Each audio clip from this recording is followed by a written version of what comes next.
more than 100 unique styles of beer, each with their own set of ingredients, process, guidelines, history, and experience. If you're a beer lover, an industry leader, or somewhere in between, a better knowledge of beer style will improve your life and your work. Welcome to A Sense of Beer Style, essential beer style training for those who want to lead in food and beverage. I'm Julia Herz. And I'm Jeremy Storton.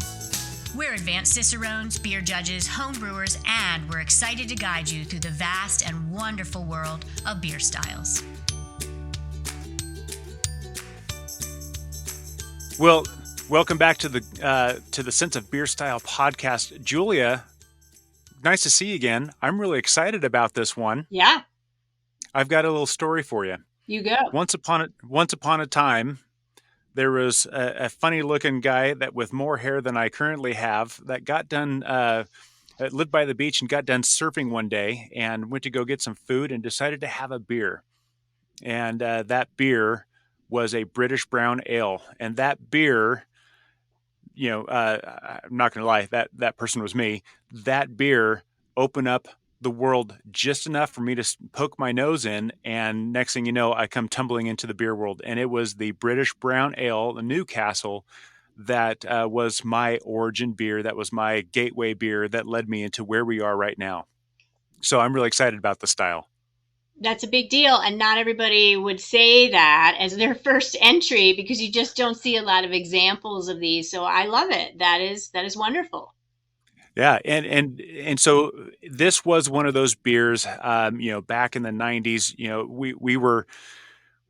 we Americans were trying to brew all the European styles, the pale ales, the ambers, the browns, and they proliferated. And sadly, we don't see them quite as much today because, the market just doesn't really value them like we used to. But this is one of those back in my day stories. We had brown ales and they were lovely.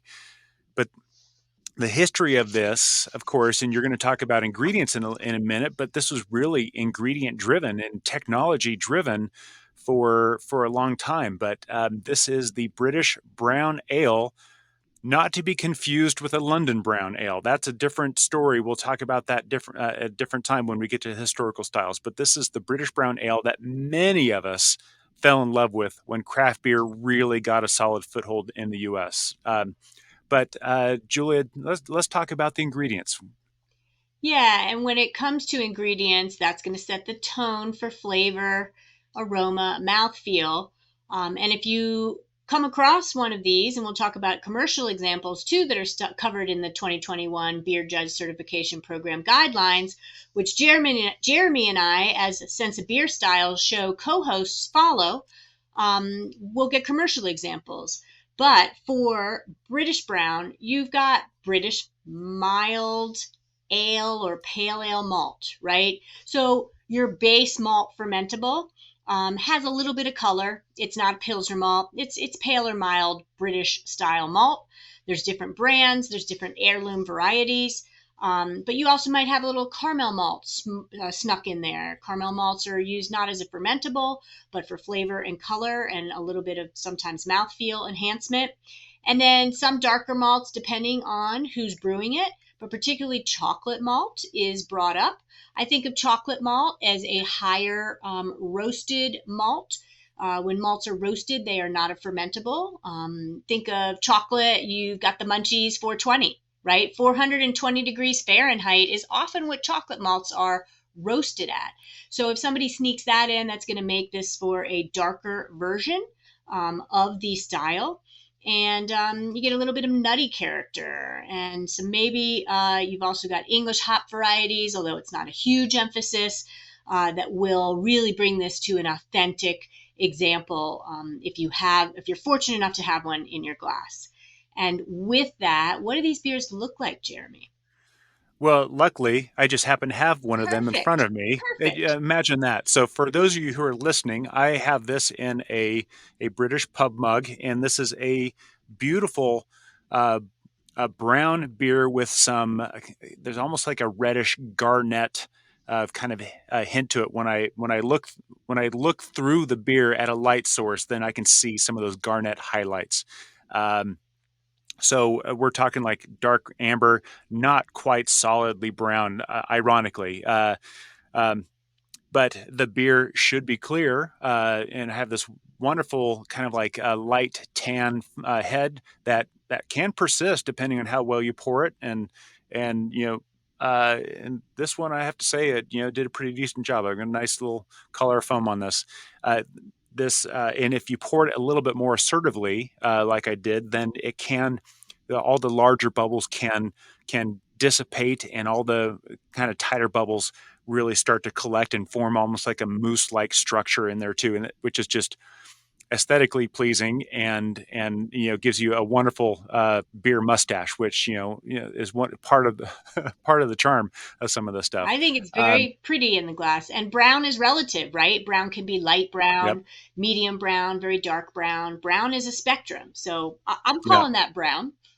yeah, and we'll talk about the color numbers in a little bit, but this is kind of what you expect out of a British brown ale. It's kind of brown, but with some redness to it, and it's just beautiful. While I smell this, will you talk to us about what we should smell? So, predominantly, what you're going to get in aroma for a British brown ale is the malt first and foremost, indicating toffee, Mm, nutty, those light chocolate notes that I talked about from the ingredients, maybe some low level caramel to high caramel quality. And then you're going to get an essence of ethanol, but not smack you in the face, not burn your nasal passages and hurt your sinuses kind of ethanol, meaning alcohol. But you should get a little bit of alcohol in there. And then those English hops can, based on style guidelines, give you light or low, floral, earthy, more kind of rustic English hop notes, but not predominant and not high in the essence. And then maybe a little bit of fruity esters from the English ale yeast used to ferment this British brown ale. Fruity esters can display in terms of unripe or ripe red types of fruits. Think strawberries unripe or ripe, raspberries unripe or ripe, and in that vein, but not very dominant as what is emphasized in the guidelines. And then that all carries over into taste. yeah, and a simple way of thinking about this, at least for me, because I like to simplify everything. I just imagine a piece of like you get the heel of a really nice piece of bread and slightly toast it, drizzle a little bit of caramel, and put it on a plate next to a bunch of river stones and some dried fruits, and that's kind of what this beer is to me.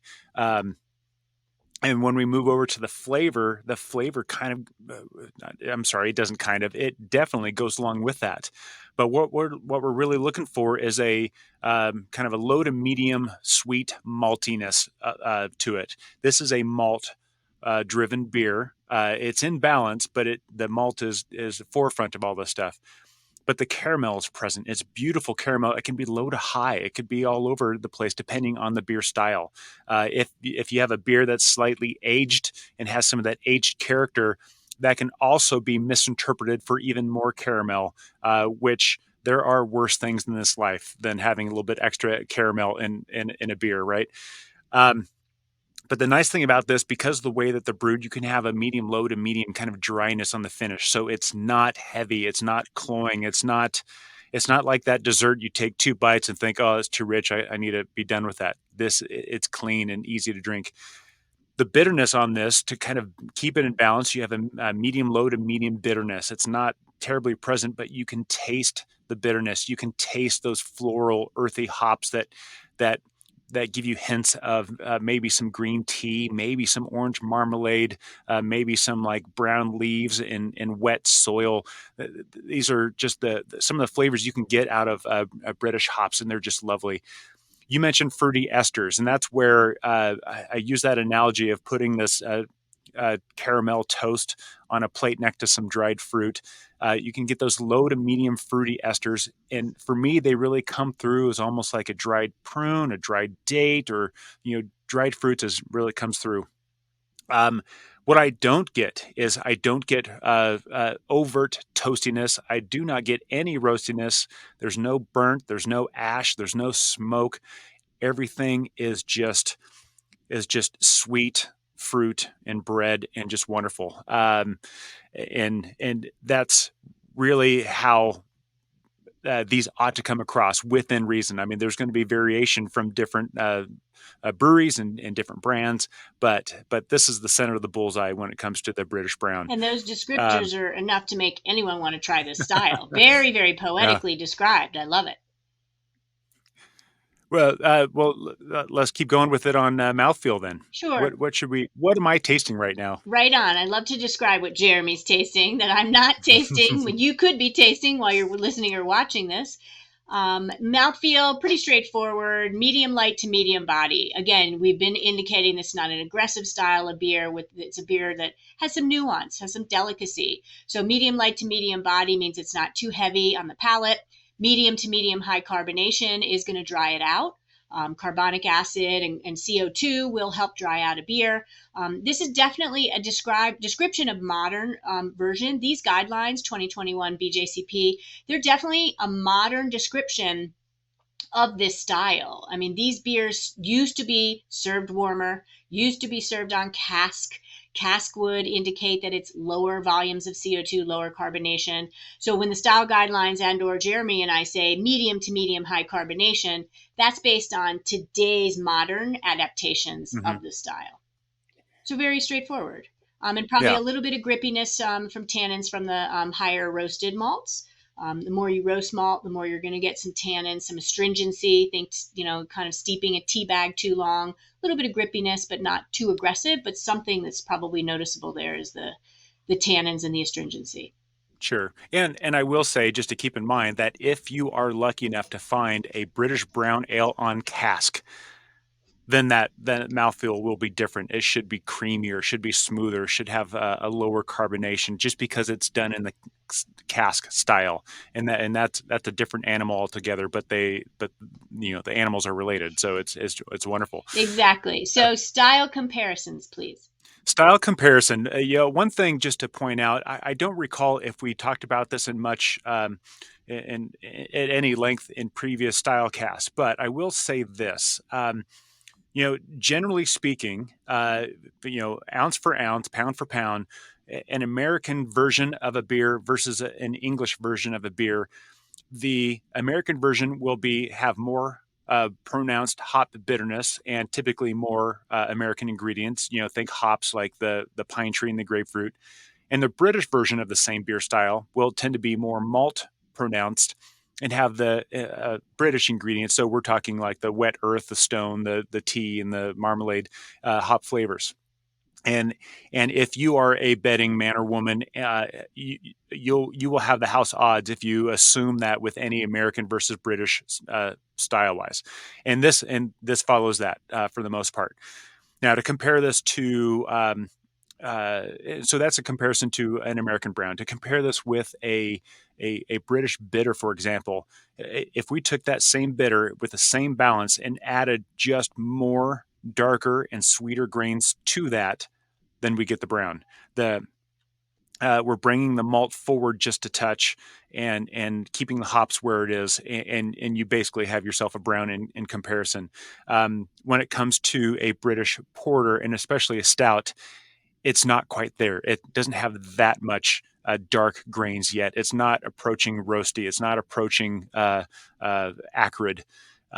But I mentioned this a minute ago. One of the other styles that is a direct comparison is the London Brown Ale, and that is much sweeter. It's almost like if there's such, we all know there's a stout and a sweet stout. Well, a London Brown would be the sweet brown, whereas this would be more balanced, have more hop presence, and just slightly malt forward.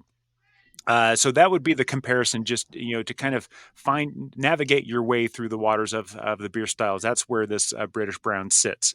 But let's talk about the commercial examples. I'm looking at my cheat sheet, but let's talk about their commercial examples. Well, we're following somewhat of the order of the style guidelines, and I do love the comparison to other styles, because I often think of style comparisons as rungs on a ladder, Yeah. or places in line, right? You've got the Yeah. place for that There's one so much style overlap. to the right, to the left. You've got place for that style above it, more roasty, more rich, more ethanol, right? More toward the porter vein. You've got lower rung, than what you've got, maybe a little bit diagonal on the comparison of this style, the British brown, compared to the London brown. So that's a good analogy that helps me. And in terms of commercial examples, I do think, at least in the States, it is easier to find these nowadays. But again, they're modern adaptations. AleSmith, an amazing pioneer craft brewer out of the San Diego region, has their brown ale. Cigar Yeah, I'm City, wearing my L. Smith shirt for this just to represent. They have such a wonderful example of the style. perfect timing. And then you go to the East Coast in the US, Cigar City Maduro Brown is a Another great one. real example that actually has staying power, which is exciting because commercially these are not probably churn and burn on the shelf because not as many people know about them. You've got the classic Newcastle Brown Ale, which comes from Yep. England. Frankly, unless things have changed ownership wise, became part of the Heineken family. And now Lagunitas helps brew that in the United States. So if you're getting a Newcastle in the US, it might have been brewed domestically. So Yeah. Newcastle, though, is the one to calibrate on, often a little bit lighter in color, certainly the lowest color spectrum of examples. And then you've got Samuel Smith.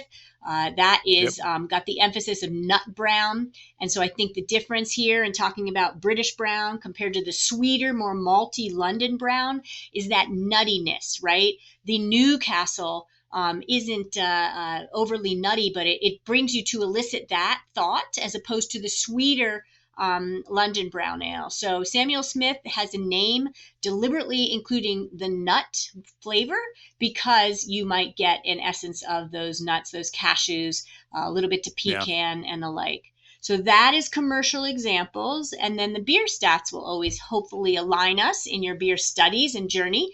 Jeremy, talk to us about numbers. Yeah, absolutely. So numbers are not a bad thing, even for visual and creative individuals like myself. But I talk a lot about patterns when studying the stuff. Having to know the stuff, there are patterns there. The American versions tend to be just a half a step higher in ABV than the British version. For this British brown ale, is for the ABV is right at 4.2 to 5.9. So for me, it's just simple to round it to it's 4 to 6%. It's right there solidly in the average alcohol range. IBUs, kind of the same thing. The American versions tend to be have higher IBUs, but this is 20 to 30. The hops are there. You can taste them. That just they're there to keep it from being a runaway train of sweetness, but it's not overbearing at all. So we talked about the color again, and I'm holding up my glass, and it's kind of hard to see on the screen because of just the light source. But the SRM for us in the U.S., we're looking at 12 to 22. So we're looking from amber to light brown and going through that copper range, hence the garnet hues that we see. As far as for the rest of the world, the EBC, we've got 24-48 because that's roughly double what the SRM scale is.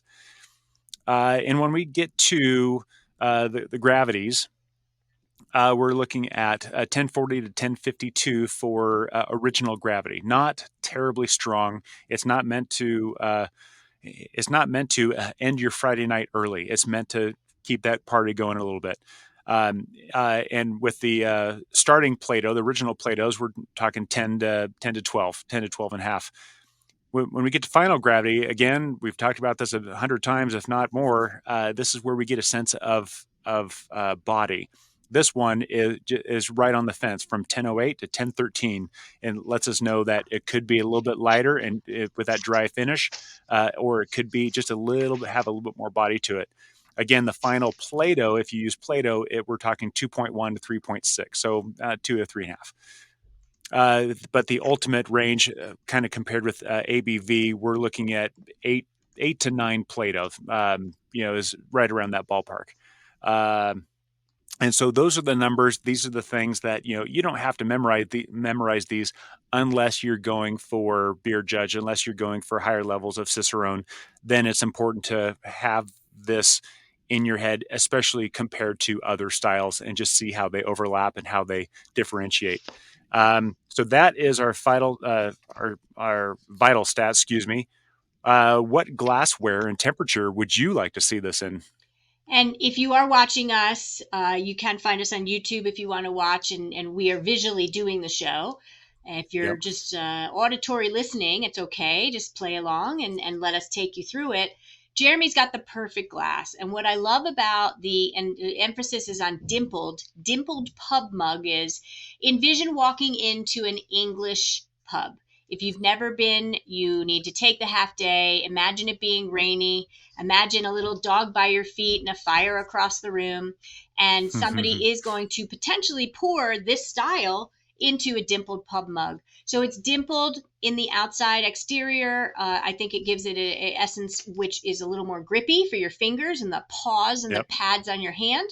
And then you also have a handle on that dimpled pub mug, which really makes it secure, right? I love these stout, short glasses and how it is able to be held by the handle, or you can warm up the beer and hold it on the other side. It's got a wide mouth, a lot of essence of getting the volatile aromas out. And this is a more delicate, medium body, lighter beer style in terms of ABV. So that wide opening where your lips would touch the bump on the edge is nice because it helps you get more of the volatile aromas in a quicker way. It also volatilizes out the CO2 and carbonation in a quicker way. So you fill up less and you drink more, and you also get a sense of what the beer is at a lower carbonation level, which frankly in the not modern versions is how it was served anyway.